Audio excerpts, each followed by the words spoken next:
Looking forward to that interview. I want to go live right now to CNN's Elena Treen. She's over at the White House, and CNN's Arlette Saenz. She's up on Capitol Hill.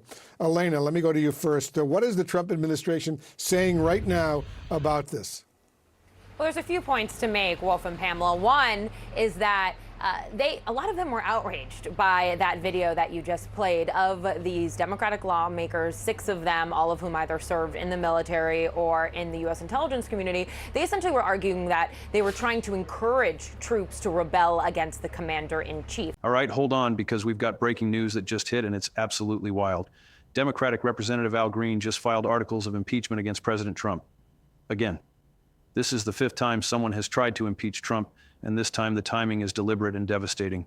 Green dropped these impeachment papers right before Congress breaks for Christmas, which means Trump is going into the holiday season dealing with yet another impeachment push. And the White House is apparently in complete scramble mode trying to figure out how to respond. We're talking emergency meetings, frantic calls between Republican leadership, crisis management teams working overtime, because even though everyone knows this impeachment probably won't succeed with a Republican majority in the House, the spectacle alone is politically damaging. The headlines alone hurt Trump. And the timing, right as his legal defenses are collapsing in multiple cases and his own allies are flipping on him, makes this feel like a pile-on that Trump can't escape from. But before we go any further, real quick, let's be honest, you can't really trust mainstream media anymore. That's why we built Pump Politics, to bring you real stories, real context, and no corporate spin. If you want to stay ahead of the headlines, join our free newsletter. We'll send the news straight to your inbox every day. Just click the link in the description to join.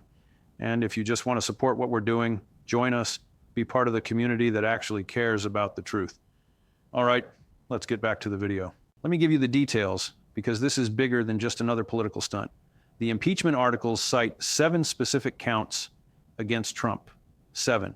We're talking obstruction of justice, violation of due process, abuse of trade powers, bribery, tyranny, creation of an unlawful office, and executive overreach. These aren't minor accusations. These are serious constitutional violations that Green is alleging. And while Republicans are dismissing this as partisan theatrics, the fact remains that these articles are now officially filed.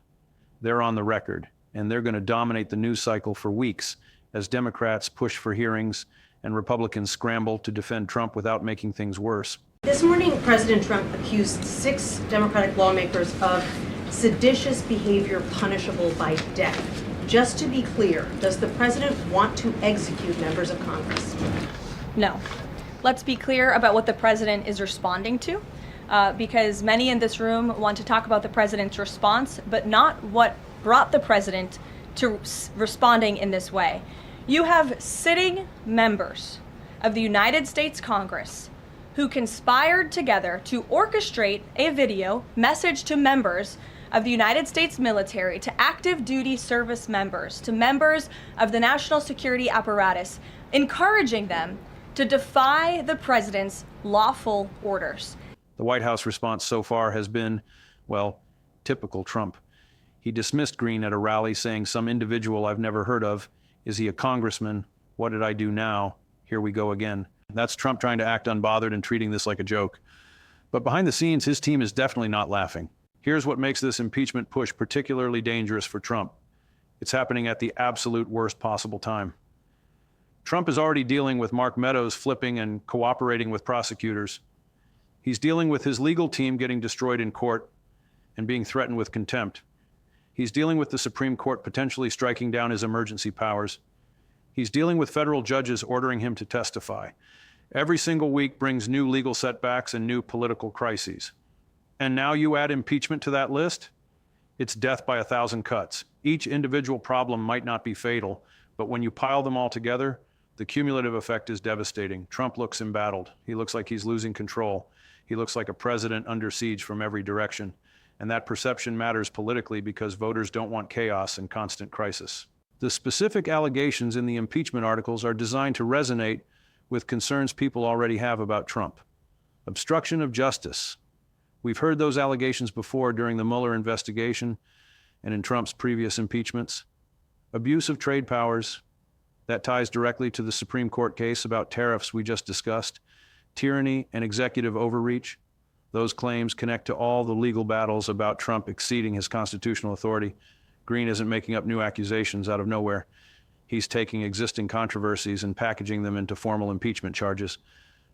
That's smart politically because it means there's already a public record and ongoing debate about these issues. He doesn't have to convince people from scratch. He just has to formalize concerns that many Americans already have. The Republican response is going to be interesting to watch. They can't ignore these impeachment articles completely because once they're filed, there are procedural steps that have to happen. The House Judiciary Committee will probably have to address them at some point. Republican leadership will have to decide whether to allow any hearings or debates or whether to try to kill the impeachment push as quickly as possible. But either approach has political risks. If they allow hearings, Democrats get a platform to air all their grievances against Trump right before the midterms. If they shut down the impeachment immediately without any process, they look like they're protecting Trump and refusing to consider serious allegations. It's a no-win situation that Republicans definitely didn't want to deal with heading into Christmas in the 2026 election cycle. And here's the thing. This is the fifth impeachment effort against Trump. The fifth. That's unprecedented in American history. No president has ever faced this many impeachment attempts. And while Republicans will argue that just proves Democrats are obsessed with taking down Trump no matter what, Democrats will argue that it proves Trump keeps doing impeachable things. Both narratives have some truth to them. But the fact remains that when you're facing your fifth impeachment push, something is clearly broken. Either the political system is too partisan and weaponized, or Trump keeps crossing lines that previous presidents didn't cross. Either way, it's not normal and it's not sustainable.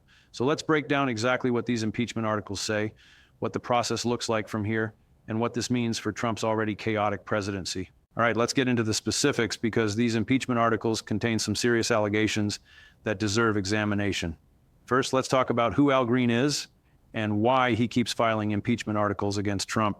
Green is a Democratic representative from Texas who has been one of Trump's most vocal critics since day one.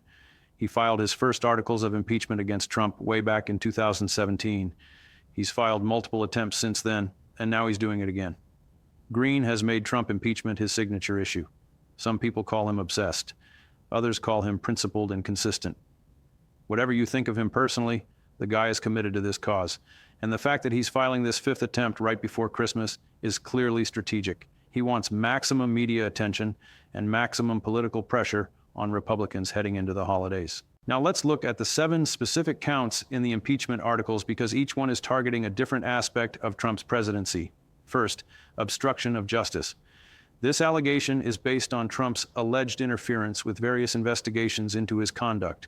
Green argues that Trump has repeatedly tried to stop or impede criminal investigations, fired officials who were investigating him, and used his presidential powers to obstruct the legal process. We've heard these allegations before during the Mueller investigation and during Trump's first impeachment. But Green is arguing that Trump's pattern of obstruction has continued and even intensified during his second term. The Mark Meadows cooperation and the recent court cases where Trump's lawyers were caught withholding evidence. Green is probably pointing to those as recent examples of obstruction. Second, violation of due process. This charge relates to Trump's immigration policies, his use of emergency powers to bypass normal legal procedures, and allegations that he's denied people their constitutional rights through various executive actions. Green is arguing that Trump can't just declare emergencies and strip people of due process protections. This connects to the deportation flights case, where a judge is investigating potential contempt, and to broader concerns about Trump using executive power to circumvent legal protections that are supposed to apply to everyone. It's a constitutional argument about whether Trump respects the rule of law or sees himself as above it. Third, abuse of trade powers. This is directly connected to the Supreme Court case about tariffs. Green is arguing that Trump has exceeded his constitutional authority by imposing sweeping tariffs without congressional approval.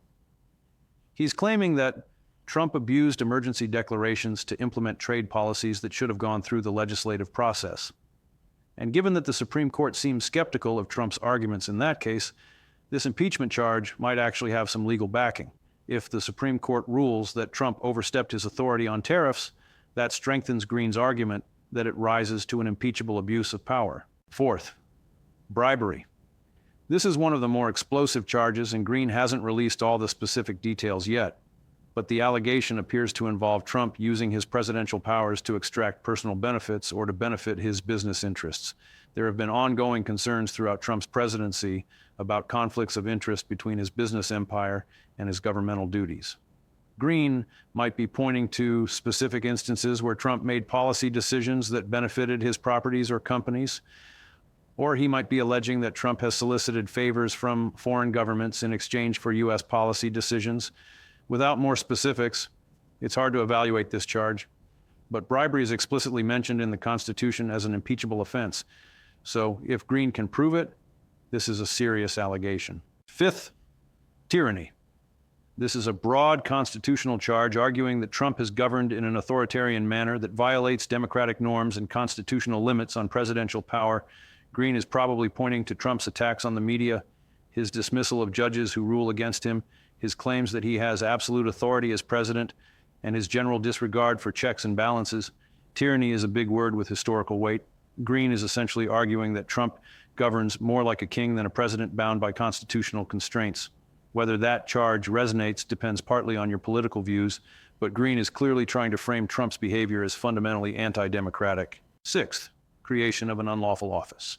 This charge is a bit more technical and relates to Trump allegedly creating government positions or offices without proper congressional authorization. The Constitution gives Congress the power to create federal offices and appropriate money for them. If Trump has been setting up positions or departments without going through Congress, that's a constitutional violation. Green might be pointing to various czars or advisory positions Trump has created, or to reorganizations of government agencies that weren't properly authorized. This is the kind of technical charge that might not grab headlines, but could be legally significant if proven. Seventh, executive overreach. This is the catch-all charge encompassing all the ways Green believes Trump has exceeded presidential authority. It connects to the Supreme Court tariff case, to Trump's use of emergency powers, to his attempts to bypass Congress on various issues, and to his general governing style of pushing constitutional boundaries. Green is arguing that Trump doesn't just occasionally overstep. He's built his entire presidency around maximizing executive power beyond what the Constitution allows. And given all the court cases and legal challenges Trump is facing, this charge has a lot of evidence potentially supporting it. The timing of these impeachment articles is crucial to understand. Green announced he would file them before the Christmas break. That's deliberate. Congress is about to go home for the holidays. Members will be back in their districts talking to constituents. And instead of enjoying a normal Christmas season, Republicans are going to have to answer questions about impeachment at every town hall and public event. Democrats are going to use the impeachment articles to energize their base and raise money for the midterms. And Trump is going to spend his holiday season dealing with yet another political crisis instead of celebrating victories or promoting his agenda. The psychological and political impact of that timing shouldn't be underestimated. The White House scramble reflects how seriously they're taking this, despite their public dismissiveness.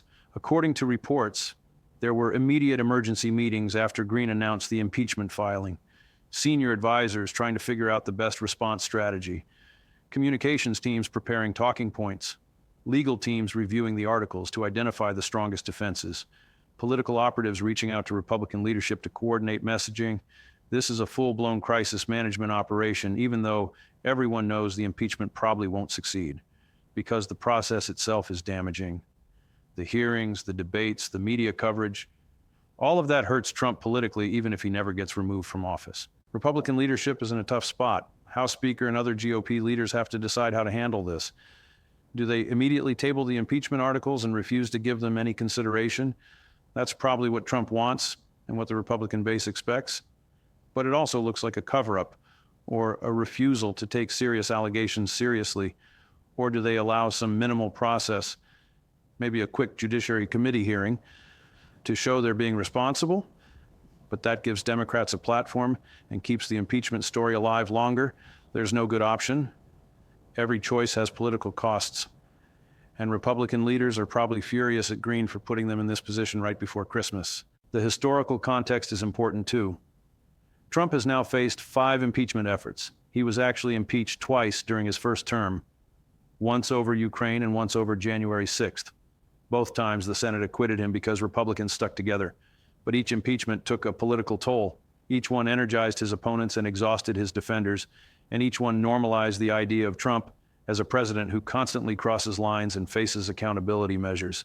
This fifth impeachment attempt continues that pattern, and even if it fails like the others, it reinforces the narrative that Trump is a uniquely problematic president who generates constant controversy and crisis. Okay, let's break down what actually happens next and what this means practically. First, what's the process for handling these impeachment articles? When a member of Congress files articles of impeachment, they get referred to the House Judiciary Committee. The committee chairman, who's a Republican in this case, decides whether to hold hearings or take any action. Given Republican control of the House, the most likely outcome is that the Judiciary Committee sits on the articles and doesn't do anything with them. They might hold a quick vote to table them or refer them back without recommendation. That would effectively kill the impeachment without a full House vote. But Democrats can force procedural votes to try to bring the articles to the floor. So even if Republicans don't want to deal with this, there will probably be some votes and debate that keep the issue alive. Second, what's the political calculation for Republicans? They have to balance several competing interests. Trump's base expects them to aggressively defend him and dismiss the impeachment as partisan nonsense. But independent voters and moderates might want to see at least some consideration of serious allegations. Republicans up for re-election in competitive districts are probably terrified of having to vote on impeachment one way or another. If they vote against impeachment, Democrats will run ads saying they protected Trump despite serious allegations. If they vote for impeachment or even for allowing hearings, Trump and his supporters will primary them. It's a political nightmare. That's why Republican leadership will probably try to kill this as quietly and quickly as possible to avoid putting their members in impossible positions. Third, how does this affect Trump's legal situation? Interestingly, impeachment is a political process, not a criminal one. So these articles don't directly impact Trump's criminal cases or civil lawsuits, but they do create political pressure that can indirectly affect his legal battles. If Trump looks politically weak because of impeachment, prosecutors might feel emboldened to be more aggressive. Judges might be less deferential to presidential authority. Potential witnesses might be more willing to cooperate against Trump if they think he's politically vulnerable.